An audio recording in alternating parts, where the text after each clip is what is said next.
ويقولون متى هذا الفتح إن كنتم صادقين. Kita beralih pada pertanyaan berikutnya, Ustaz, dari Bapak Efizal di Sumatera Barat. Ustaz, Assalamualaikum. Izin bertanya, apakah semua hal buruk yang terbesit dalam hati manusia sebelum diucapkan atau dilakukan itu dicatat sebagai dosa atau tidak, Ustaz? Mohon penjelasannya. Silakan, Ustaz. Bismillah, alhamdulillah, ba'du. Dalam Islam itu ada amalan namanya amalan hati. Ada amalan lisan. Ya. Jadi ada pula amalan anggota tubuh. Prasangka buruk itu amalan hati. Ya, Allah akan menghukum orang-orang munafik dengannya meski tak diucapkan. Allah akan menghukum kita meski tidak kita ucapkan. Ya, tapi Allah Maha Pengasih, Maha Penyayang. Oleh karena itulah bila hal ini muncul dalam diri kita, segera kita beristighfar, bertaubat kepada Allah SWT. Segera kita sadar, alangkah sulitnya lepas daripada prasangka buruk kepada Allah SWT, kecuali orang-orang Allah rahmati. Bila mana terbersih dalam hatimu prasangka buruk, seketika kau beristighfar. Katakan, Masya Allah wahdah, semua terserah kepada Allah. Apa yang Allah tentukan itu yang terbaik bagi manusia.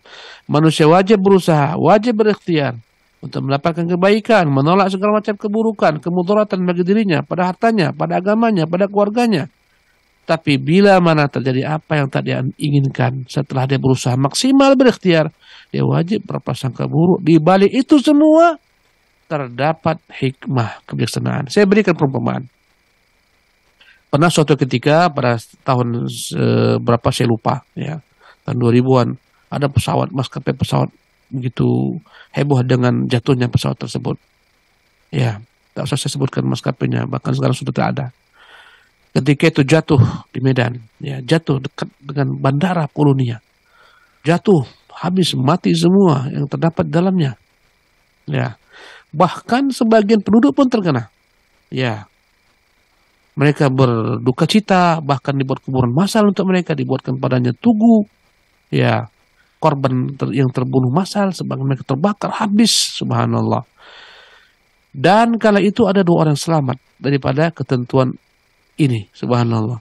Mereka adalah 2 orang yang menikah, ya, dan mereka terlambat bangun, mereka terlambat ke bandara. Ketika mereka tiba di bandara, ternyata pesawat telah terbang. Betapa galaunya mereka, mengutuk sumpah serapah, mereka mungkin mau berbulan madu dan semacamnya, karena pesawat telah terbang. Tapi manakala mereka tahu pesawat jatuh, subhanallah, korban berjatuhan, korban bermatian, betapa syukurnya mereka kepada Allah SWT. Nah, inilah namanya beriman dengan takdir Allah SWT. Apa yang menimpamu berupa keburukan, bagimu kau anggap keburukan, di baliknya ada hikmah yang harus kau gali. Allah Maha sayang kepadamu. Kadang-kadang rumah tangga kita diuji, sehingga terjadi perpisahan, perceraian, anak-anak pun terkorbankan. Semuanya sudah ketentuan Allah SWT. Ambil hikmah di balik segala macam apa yang telah Allah tentukan. Ya, di baliknya ada kebaikan. Tak usah kau sesali apa yang telah terjadi. Katakan semuanya tertakdir Allah SWT. Kadang-kadang seorang ingin mendapatkan pria idamannya, mendapatkan istri idamannya, subhanallah. Kemudian ternyata gagal, dia stres, dia frustasi. Katakan ini semuanya telah ketentuan Allah SWT. Hibur dirimu dengan yakin dengan apa yang Allah tentukan. Itu terbaik bagimu. Banyak orang tak siap. Frustasi, depresi. Ada yang akhirnya jadi korban. Ya, ODGJ. Gara-gara putus cinta. Gara-gara tak jadi menikah dan semacamnya. Sempit hidupnya. Bahkan ada yang sampai pada tingkat bunuh diri. Kenapa? Tak beriman dengan takdir Allah SWT. Ini pelajaran kepada kita bahwasanya betapa nikmat beriman dengan ketentuan takdir Allah Subhanahu wa taala. Luar biasa nikmatnya. Semua yang telah Allah gariskan itu baik untuk kita. Wallahu taala alam.